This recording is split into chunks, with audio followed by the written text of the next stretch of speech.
Hello, my name is Adrian Gonzalez, and this is a mechanic rundown for my stealth-based level. I have a few different mechanics in here that I made custom, so I will quickly run you through those now. So for the first one, I'm going to go show you the collection system. I'll also show you the guard. So he saw me, he'll chase me. Once he breaks line of sight, he will try to go back to the first place he saw me and patrol. Or the last place he saw me on patrol, and then eventually he will come back. There's also a distraction bell, so if I hit this, it will send off a signal that there is a noise. They will go and they will inspect it.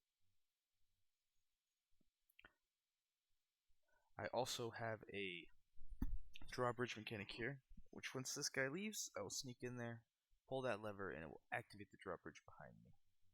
Well, not behind me, but over there. So you see that drops, that opens a new path to enter.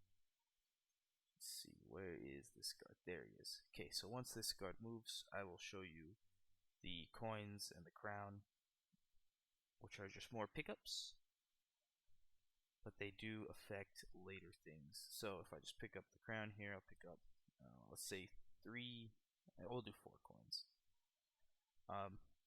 Now, where is this? Okay, so there is that guard. We'll hop down here, and I will show you the prison cage mechanic.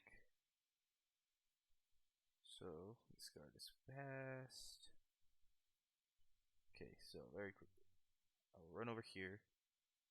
I'll walk you through this. So I'll open this cage first. I only need to open the one. Open this. It opens. The character inside will leave. I run away from this guard. Run through here. And this is the end of the level. This is the throne. The text changes depending on if you have the crown or not. So if I press E, you see 4 coins I collected, the 9 prisoners from the 1 cage that I collected. It shows that I have the crown and that I collected the key. So now to run you through how all of this works. Okay, so the first blueprint here is the 3rd person character. So when you press E, it'll do a raycast, which is how you interact, and then it'll set the interaction. This just sets what text it does. This is to set the game over widget. This is for the win widget. These work the same, just different widget. This adds 1 coin for every coin you pick up. This adds 9 prisoners for every cage you open.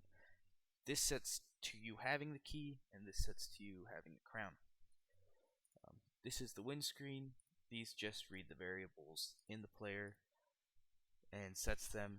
This text is what changes depending on if you have the crown or not.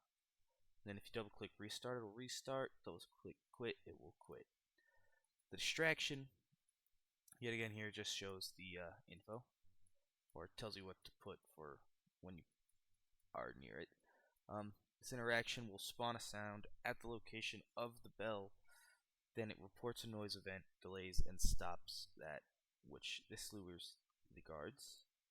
The key, so all the interaction item or all the pickup items work very similarly. So all this does is once you interact with it, it sets off that add key blueprint in this, well, the event in the character. This just yet again does all that, destroys the actor, and sets the text. This lever, this runs the animation for the lever. This sends a message to the drawbridge to do the animation for that, which I'll pull this over here so we can go over that. This yet again is just the interaction setup, and this is for the text. So this is just once it gets that signal, it plays the drawbridge animation. For the throne, here holds the variable for the character. Again, with this, it just sets the interaction, sends the win message to the character, and then this changes the text on if you have the crown or not. Prison cages, yet again, work very similarly. It checks if you have the key. If you have the key, you can press E to open it. If not, it says key not found. This is just the interaction. This opens the door, then waits, and then destroys the meshes inside for the prisoners leaving. This just runs the animation. This is the behavior tree for the guard. So it starts over here in a patrol sequence. It looks for the patrols, the points, goes to them, turns to face the way they're pointing.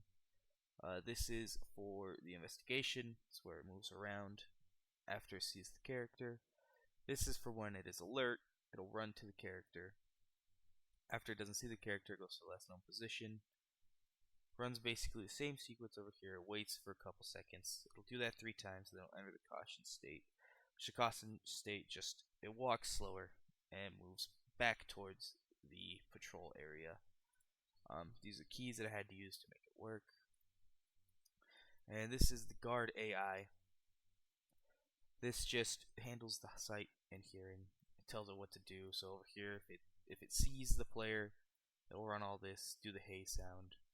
If it doesn't see the player, it'll just keep going, or it'll go to the last spot it saw it, run around, check it. This is for it to run towards where it hears the sound. So the path point is just a hitbox with an arrow, and this tells them where to turn. Overall, this project went really well. The only thing that did have a slight bug was right here with the sound effect, and that's just because it plays every time that the player, every time that the player enters the cone of vision. So if the player stepped out and then it turned and saw it, it would play it again, which wasn't a huge deal. Occasionally, it would play it a few times over. But overall, everything went really well with this project. I'm really happy with how it turned out.